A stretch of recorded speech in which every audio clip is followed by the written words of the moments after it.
পাহাড়ের বুক চিরে লাল সবুজ এক নতুন সোনা জন্ম নিচ্ছে, নাম তার কফি। যে কফির স্বাদ একসময় ছিল শুধু শহুরে অভিজাতদের কাপেই, সেটি এখন বদলে দিচ্ছে বান্দরবানের জুমিয়াদের ভাগ্য।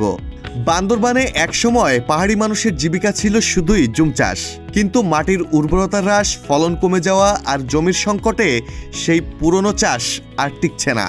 তাই মিশ্র ফলদ বাগানের নিচে সাথী ফসল হিসেবে কফির প্রতি ঝুঁকছেন জুমিয়ারা। চাষিদের ভাষ্য, অতিরিক্ত জমি লাগে না, রোগবালাই কম, সিন্ডিকেটের ঝামেলা নেই, আবার বাজারজাত করাও সহজ। আর এসব কারণেই কফি তাদের কাছে লাভজনক হয়ে উঠছে প্রতিদিন। চিম্বুক পাহাড় ঘুরে দেখা গেছে আম, জাম্বুরা, লিচু, ড্রাগনের পাশাপাশি ঝুলে আছে লাল সবুজ কফি চেরির সারি। Northern and coffee roast company এখন প্রতি কেজি পাকা চেরি কিনছে 200 টাকায়।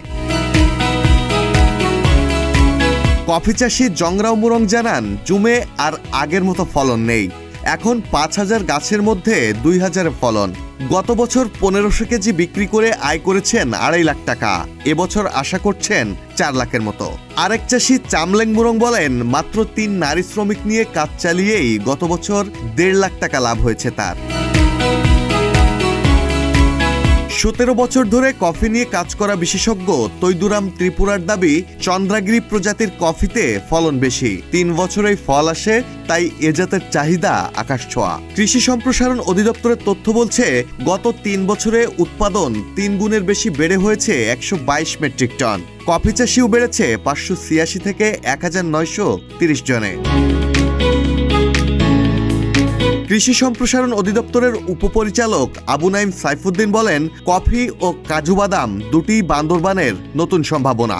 মাঠ থেকে কৃষকদের প্রতিনিয়ত সহযোগিতা দেওয়া হচ্ছে।